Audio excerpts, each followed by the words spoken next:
యాదగిరిగుట్ట దేవాలయంలో ఇంటి దొంగల గుట్టు రట్టయింది. గతంలో పులిహోర ప్రసాదంలో వినియోగించే చింతపండు బస్తాలను మాయం చేసేవారు. ఇప్పుడు కాస్ట్లీగా మారారు. బాదం కాజుపై ఫోకస్ పెట్టారు.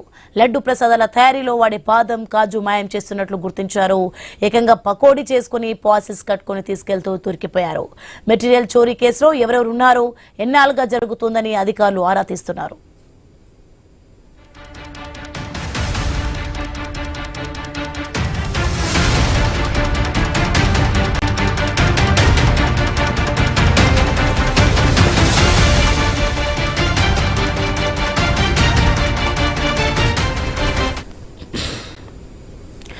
యాదగిరిగుట్ట దేవాలయంలో ఇంటి దొంగల గుట్టు రట్టయింది. గతంలో పులిహోర ప్రసాదంలో వినియోగించే చింతపండు బస్తాలను మాయం చేసేవారు. ఇప్పుడు కాస్ట్లీగా మారారు. బాదం కాజుపై అయితే ఫోకస్ పెట్టినట్లుగా తెలుస్తుంది. రైట్ గా ఇదే అంశానికి సంబంధించి మరింత సమాచారం మా ప్రతినిధి కిరణ్ అందిస్తారు.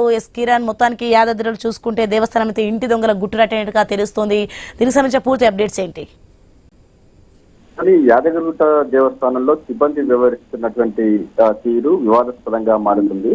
అయితే ఇటీవల ప్రసాదాల విక్రయశాల సంబంధించి అక్కడ చింతపండు చోరీ చేసిన ఘటన మరో సిబ్బంది చేతివాటం అయితే కలకలం రేపుతా ఉంది. అయితే ప్రసాద విక్రయశాల సంబంధించి లడ్డు తయారీకి ఉపయోగించినటువంటి బాదం, అదేవిధంగా కాజును పార్సల్ చేస్తూ చోరీ చేసేటువంటి ఘటన వెలుగు చూసింది. ఈ ఘటన సంబంధించి అధికారులు విచారణ చేపట్టినట్టుగా తెలుస్తా ఉంది. అయితే పార్సల్ చేయడం అంటే బాదం కావచ్చు, కాజు పార్సల్ చేయడంతో పాటు ఆ బాదంతో కూడా పకోడీ వేసుకొని అక్కడ సిబ్బంది తిన్నట్టు కూడా మనకు స్పష్టంగా తెలుస్తా ఉంది. ఈ ఘటన సంబంధించి ఆ కాజు అదేవిధంగా బాదం రెండు కూడా పార్సల్ చేస్తున్నటువంటి క్రమంలో మీడియాకు అడ్డంగా దొరికిపోయారు. ఈ ఘటన సంబంధించి వారిని సమాధానం అడిగితే మాత్రం అక్కడ నుంచి పొంతలు లేని వివరణ అయితే ఇస్తున్నటువంటి పరిస్థితి అయితే ఉంది. అయితే ఈ వ్యవహారం సంబంధించి ఏదైతే మెటీరియల్ చోరీ ఘటన సంబంధించి అధికారులు విచారణ చేపట్టారు. ఈ ఘటన సంబంధించి ఎవరెవరి పాత్ర ఉందనేటువంటి కోణంలో అయితే దర్యాప్తు అయితే చేపడతా ఉన్నారు. ఎందుకంటే ఆ ప్రసాదాల విక్రయశాల సంబంధించి అక్కడ సీసీ ఫుటేజ్ ఉంటుంది.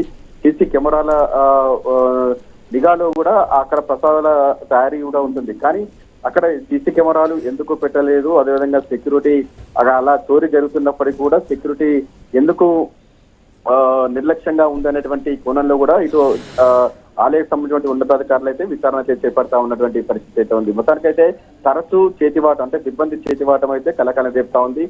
ఇటీవల చింతపండు, ఈ రోజు బాదం కాజు చేతివాటం చూపిస్తున్నటువంటి ఘటనపై అధికారులు అయితే సీరియస్ గా ఉన్నట్టుగా తెలుస్తా ఉంది. Right, thanks for information Kiran.